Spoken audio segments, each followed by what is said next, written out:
غور کرنے سے یہ بات سمجھ آتی ہے کہ میاں بیوی کے اختلاف کیسے ہی کیوں نہ ہوں، وہ چند لمحوں میں حل اور ختم کیے جا سکتے ہیں۔ وہ ایسے کہ اختلاف چاہے کسی بھی سبب سے پیدا ہوا ہو، اسے باقی رکھنے والا عنصر ہمیشہ انسان کی انا ہوتا ہے، چاہے وہ مرد کی طرف سے ہو چاہے عورت کی طرف سے۔ جانبین میں سے اگر کوئی ایک اپنی انا کو چند لمحوں کے لیے ختم کر دے اور جھک جائے، معافی مانگ لے، معذرت کر لے، خاموش ہو جائے، تو دیکھ لیجئے گا جھگڑا ختم ہو جائے گا۔ لیکن جھگڑے کے موقع پر انا کے موجود ہوتے ہوئے اختلاف ختم ہو جائے تو یہ ممکن نہیں ہے۔ ممکن ہے کہ شیطان اس وقت آپ کے دل پر یہ خیال و وسوسہ پیدا کرے کہ انائیت ختم کرنے کا تو مطلب یہ ہے کہ تم بیوی کے نیچے لگ جاؤ، رن مرید بن جاؤ، اسے سر پر چڑھا لو، کمینے بن جاؤ، ذلیل ہو جاؤ، اپنی قدر گھٹا لو، وغیرہ وغیرہ۔ لیکن آپ نے ان وسوسوں پر کان نہیں دھرنا، بالکل اہمیت نہیں دینی، ان کے مقتضا پر عمل نہیں کرنا۔ اگر اس وقت آپ نے ان وسوسوں سے بچتے ہوئے صلح کر لی، معذرت کر لی، تو دیکھ لیجئے گا اس کے بعد جھگڑوں اور اختلاف کا نام و نشان تک مٹ جائے گا۔ لڑائی کا ہو جانا ایک فطری امر ہے۔ جہاں برتن اکٹھے ہوں تو وہ آپس میں ٹکراتے ہیں۔ آپ اسے یعنی لڑائی کو روک نہیں سکتے، کیونکہ ہم انسان ہیں اور انسانوں میں لڑائی ہو جاتی ہے۔ لیکن لڑائی کا باقی رہنا، طول پکڑ جانا، سالہ سال تک چلتے رہنا، اس کی وجہ سے معاملہ مار پٹائی، قتل و غارت اور جدائی یعنی طلاق و خلع تک پہنچ جانا فطرت نہیں ہے، بلکہ یہ انسان کے برے اعمال کی کمائی اور اس کے کرتوتوں کی سزا ہے۔ اگر اپنے اعمال کو درست کر لیا جائے تو یہاں تک کی نوبت ہی نہیں آئے گی، اور اعمال کی درستگی کی ابتدا اپنے اندر کی انا کے ختم کرنے سے ہوگی۔ اختلاف کی ایک وجہ اور اس کا حل، میاں بیوی کے درمیان اختلاف کی ایک وجہ یہ ہے کہ اللہ تعالیٰ نے مرد اور عورت دونوں کو ایک دوسرے سے مختلف الگ الگ مزاج پر پیدا کیا ہے، جس میں وہ دونوں ایک دوسرے سے مختلف ہیں۔ مرد و عورت کے مزاج کا فرق من جانب اللہ ہے، جس کی طرف حضرت ابو ہریرہ کی ایک حدیث میں اشارہ دیا گیا ہے۔ انہوں نے بیان کیا ہے کہ نبی اکرم صلی اللہ علیہ وآلہ وسلم نے ارشاد فرمایا، ترجمہ: عورتوں کے بارے میں میری نصیحت سن لو کہ عورتیں پسلی سے پیدا کی گئی ہیں، اور پسلی میں سب سے ٹیڑھی اوپر کی پسلی ہوتی ہے۔ اگر تم اسے سیدھا کرنا چاہو گے تو اسے توڑ دو گے، اور اگر اسے اس کے حال پر چھوڑ دو گے تو ہمیشہ ٹیڑھی ہی رہے گی۔ بس عورتوں کے بارے میں میری نصیحت سن لو کہ ان سے اچھا سلوک کرو۔ اس روایت میں جناب نبی اکرم صلی اللہ علیہ وآلہ وسلم کا خطاب مردوں سے ہے، جس سے یہ معلوم ہوتا ہے کہ میاں بیوی کے اختلافات میں شریعت نے مرد کو سمجھایا ہے کہ وہ بڑا ہے، لہذا اسے بڑے پن کا مظاہرہ کرنا چاہیے۔ اور اس حدیث مبارکہ سے یہ بھی معلوم ہو رہا ہے کہ مرد میں عقل کا غلبہ ہوتا ہے، جبکہ عورت میں جذبات کا پہلو غالب ہوتا ہے، لہذا میاں بیوی کی لڑائی میں سمجھنے سمجھانے کی زیادہ امکانات مرد کی طرف میں ہوتے ہیں۔ بس مرد چونکہ ذمہ دار بھی ہے اور اس میں عورت کی نسبت عقل کا پہلو بھی غالب ہے، لہٰذا اسے اپنی ذمہ داری اور تخلیق شدہ فطرت کا خیال رکھتے ہوئے گھر کو جوڑنے میں عورت کی نسبت زیادہ قربانی دینی پڑتی ہے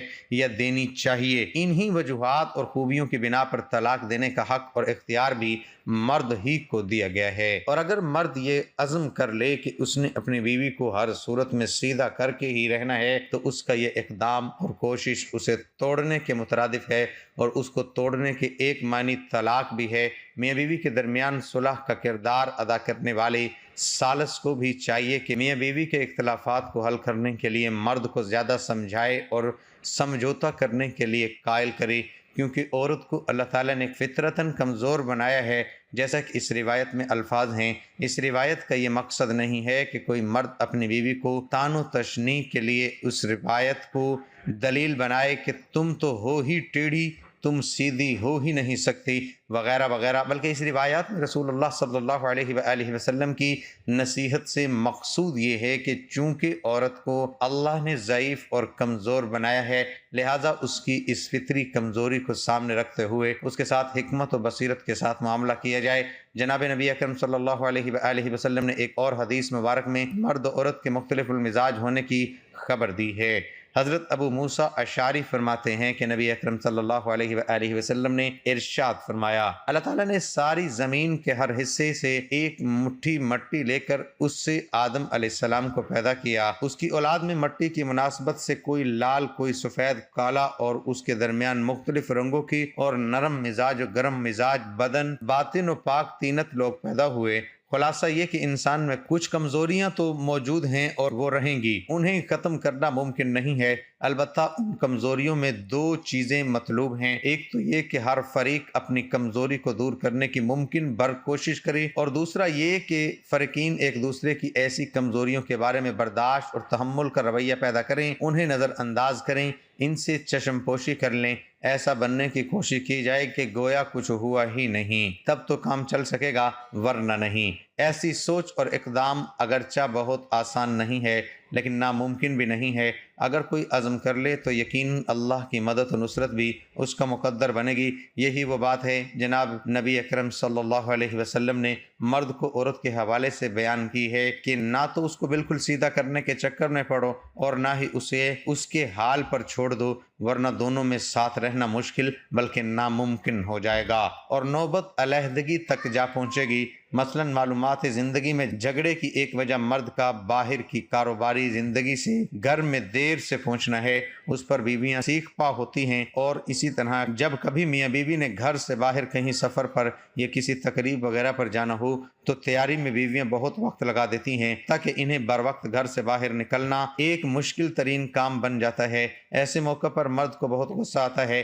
نتیجہ اسی خوشی کے وقت میں آپس کی چیخس کی صورت میں نکلتا ہے۔ اب اس معاملے کو سلجھانا اپنے بس کی بات ہے، مقررہ وقت پر شوہر گھر آنے کی بھرپور کوشش کرے، اگر پھر بھی کسی وجہ سے کچھ تاخیر ہو جائے تو بیوی برداشت کرے اور نظر انداز کرے کہ باہر کی زندگی میں تاخیر کے اسباب بے شمار پیدا ہو سکتے ہیں، اور اسی طرح گھر سے باہر نکلنے کے لیے بیوی کو جو وقت بتایا گیا تھا وہ عین اسی وقت بالکل یہ تیار رہے، اپنی تیاری کی ابتدا کرے ہی اسی طرح کہ بر وقت نکلنا ممکن ہو سکے، اور اگر اس میں کچھ تاخیر بھی ہو جائے تو پھر ایسی صورت میں شوہر تحمل کا مظاہرہ کر لے اور اپنے آپ کو سمجھا لے کہ ایسا تو ہونا ہی ہوتا ہے۔ ہاں، عقل مندی کا تقاضا یہ تھا کہ مطلوبہ مقررہ وقت سے کچھ پہلے کا وقت بیوی کو بتا دیا جاتا کہ اس وقت نکلنا ہوگا، یعنی فریقین کو ممکن حد تک اپنی اپنی اصلاح کی کوشش کرنی چاہیے۔ میاں بیوی کے درمیان اختلافات کا ایک سبب شیطان لعین بھی ہوتا ہے۔ حضرت جابر سے روایت ہے کہ نبی اکرم صلی اللہ علیہ وسلم نے ارشاد فرمایا، ابلیس اپنا تخت پانی پر رکھتا ہے،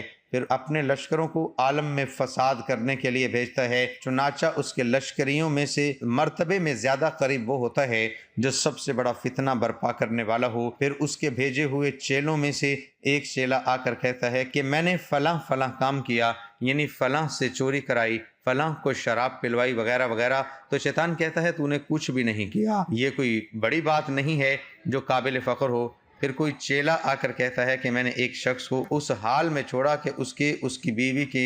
مابین جدائی دلوا دی، تو شیطان خوش ہو کر اس کو اپنے قریب کر لیتا ہے اور اسے گلے لگاتا ہے کہ ہاں تو نے بڑا کام کیا ہے۔ تو میاں بیوی کے درمیان اختلافات، علیحدگی یا ان کے درمیان پھوٹ ڈلوانا ابلیس کے نزدیک اتنا عظیم کام ہے کہ ایسے چیلے اس کے مقربین میں شمار ہوتے ہیں جو میاں بیوی میں طلاق کا باعث بن جائیں۔ اس کے لیے میاں بیوی اچھی طرح جان لیں کہ جب بھی ان کے درمیان کسی چھوٹی سی بات پر بڑا جھگڑا ہو جائے تو اس کا سبب شیطان ہوگا۔ جب کبھی اس قسم کا اظہار ہو تو حالات معمول پر لانے کا طریقہ یہ ہے کہ میاں بیوی دونوں یا ان میں جو غصہ کرنے والا ہے وہ خود تعوذ پڑھے، اعوذ باللہ من الشیطان الرجیم، اور لا حول ولا قوت الا باللہ پڑھے، سورۃ فلق، قل اعوذ برب الفلق من شر ما خلق ومن شر غاسق اذا وقب ومن شر النفاثات فی العقد ومن شر حاسد اذا حسد، اور سورۃ الناس پڑھے، قل اعوذ برب الناس ملک الناس الہ الناس من شر الوسواس الخناس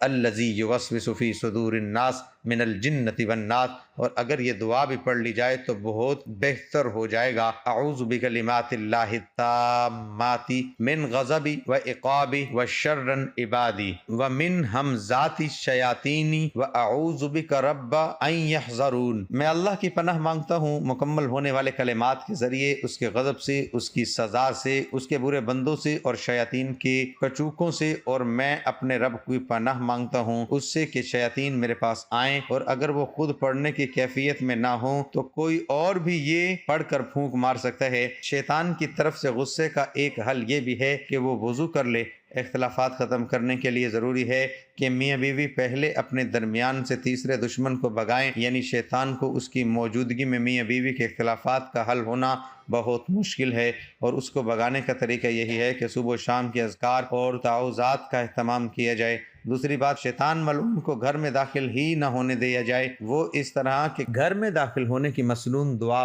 پڑھ لی جائے یا اللہ تعالیٰ کا کوئی بھی ذکر کر لیا جائے، مثلا بسم اللہ پڑھ کر ہی گھر میں داخل ہو جائیں گے تو شیطان گھر میں داخل نہ ہو سکے گا۔ بصورت دیگر وہ بھی اس گھر میں رہتے ہوئے فتنے و فسادات اور گناہ و منکرات کا ذریعہ بنتا رہے گا۔ حضرت جابر بن عبداللہ نے نبی اکرم صلی اللہ علیہ وسلم کا ارشاد ذکر کیا ہے کہ آپ نے ارشاد فرمایا، جو شخص اپنے گھر میں داخل ہوتے ہوئے اور کھانا کھانے کے وقت اللہ کا نام لے لے تو شیاطین آپس میں یہ کہتے ہیں کہ اس گھر میں تمہارے لیے رات گزارنے اور کھانا کھانے کی کوئی گنجائش نہیں ہے، اور اگر کوئی شخص اپنے گھر میں داخل ہوتے وقت یا کھانا کھاتے وقت اللہ کا نام نہ لے تو شیاطین کہتے ہیں کہ اب تمہارے لیے یہ گنجائش ہے کہ تم اس گھر میں رات گزار سکو اور کھانا کھا سکو۔ گھر میں داخل ہونے کا ذکر گھر میں داخل ہونے والی دعا ہی ہے۔ حضرت ابو مالک اشعری کہتے ہیں کہ نبی اکرم صلی اللہ علیہ وسلم نے فرمایا، کوئی آدمی اپنے گھر میں داخل ہونے لگے تو کہے، اللہم انی اسألک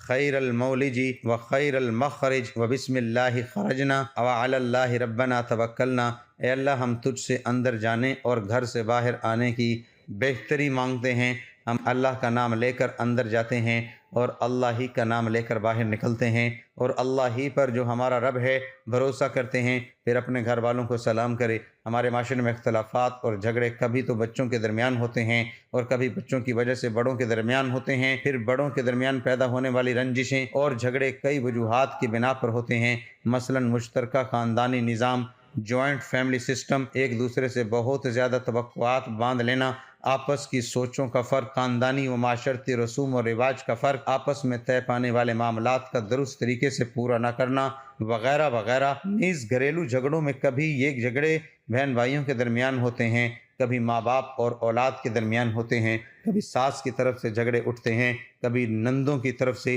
تو کبھی بہو کی طرف سے، اور اسی طرح شوہر کی طرف سے اور کبھی بیوی کی طرف سے۔ اگر ہم شریعت کے احکامات پر عمل کریں گے اور نبی اکرم صلی اللہ علیہ وسلم کی مسنون زندگی کو اپنا لیں گے تو یہ تمام جھگڑے اور فسادات انشاءاللہ ختم ہو جائیں گے۔ اگر کوئی میاں بیوی آپس میں شدید ناراض ہو، کسی بھی طرح راضی نہ ہوتے ہوں، ناچاکی کی وجہ سے آپس میں ہر وقت جھگڑا رہتا ہو، یا دو اشخاص کی آپس میں دشمنی پیدا ہو گئی ہو، کسی غلط فہمی کی بنا پر دونوں کے دلوں میں ایک دوسرے کے خلاف نفرت پیدا ہو گئی ہو، اور کوئی چاہتا ہو کہ دونوں کے مابین دوستی ہو جائے اور وہ ایک دوسرے سے محبت کرنے لگیں، تو اسے چاہیے کہ وہ یہ عمل کرے، 2 رکعت نماز نفل اس نیت کے ساتھ ادا کرے کہ میں نیت کرتا ہوں کہ واسطے اللہ تعالیٰ کی میں فلاں بن فلاں کو اپنی دوستی میں، اور منہ طرف کعبہ شریف کے اللہ اکبر پہلی رکعت میں سورۃ فاتحہ کے بعد 100 مرتبہ سورۃ کافرون پڑھے، جبکہ دوسری رکعت بھی سورۃ فاتحہ کے بعد 100 مرتبہ سورۃ کافرون پڑھے۔